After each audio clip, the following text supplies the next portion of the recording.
प्यारे बच्चों, कक्षा 10 की सामाजिक विज्ञान में आपका स्वागत है। आज की वीडियो का मुख्य विषय है समुदाय और वन संरक्षण।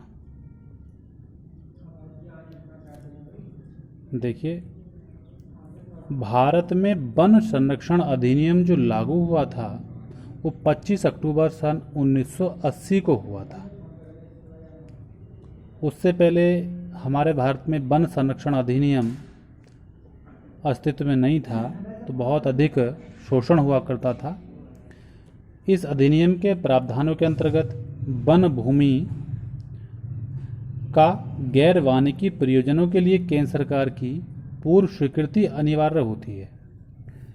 इसलिए राष्ट्रीय हित और भविष्य की पीढ़ियों के हित में ये अधिनियम वन भूमि के गैर वानिकी प्रयोजन के लिए परिवर्तन को विनियमित करता है।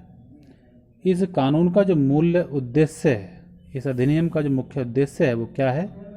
देखिए, वन भूमि के गैर वानिकी उपयोग के लिए होने वाले जो अंधाधुंध परिवर्तन है उन पर रोक लगाना है तथा देश की विकासात्मक आवश्यकताओं एवं प्राकृतिक विरासत के संरक्षण के बीच तालमेल बनाए रखना है, अर्थात उनके बीच संबंध बनाए रखना है।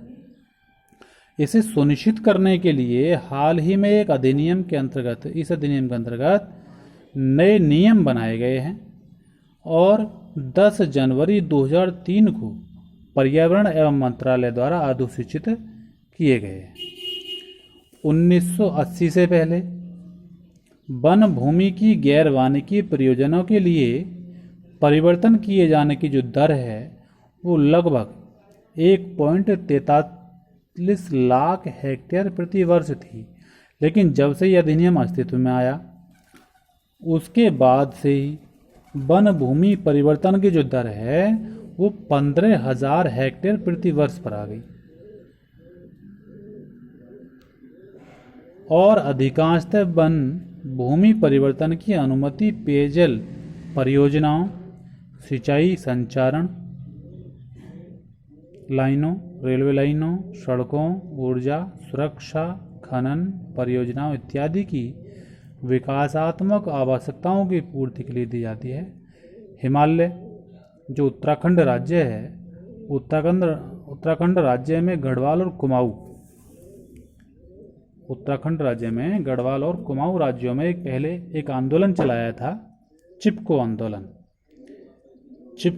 जो चलाया था वो इस उद्देश्य से चलाया था कि इसके द्वारा वनों का शोषण नहीं होगा, वनों की अंधाधुंध कटाई नहीं होगी। लेकिन इस चिपको आंदोलन के अंतर्गत कई क्षेत्रों में वन कटाई रोकने में ही कामयाब नहीं रहा, अपितु यह जो आंदोलन था यह भी दिखाया कि स्थानीय जातियों के पौधों को प्रयोग करके सामुदायिक वनीकरण अभियान को सफल बनाया जा सकता है। देखिए, भारत में पर्यावरण के विनाश और पुनर्निर्माण की क्रियाशीलताओं से यह सीख मिलती है बच्चों कि स्थानीय समुदायों को हर जगह प्राकृतिक संसाधन प्रबंध में शामिल करना चाहिए और यदि हम ऐसा करते हैं तो हम वनों का संरक्षण कर सकते हैं। आज इतना ही, कल आगे बताया जाएगा।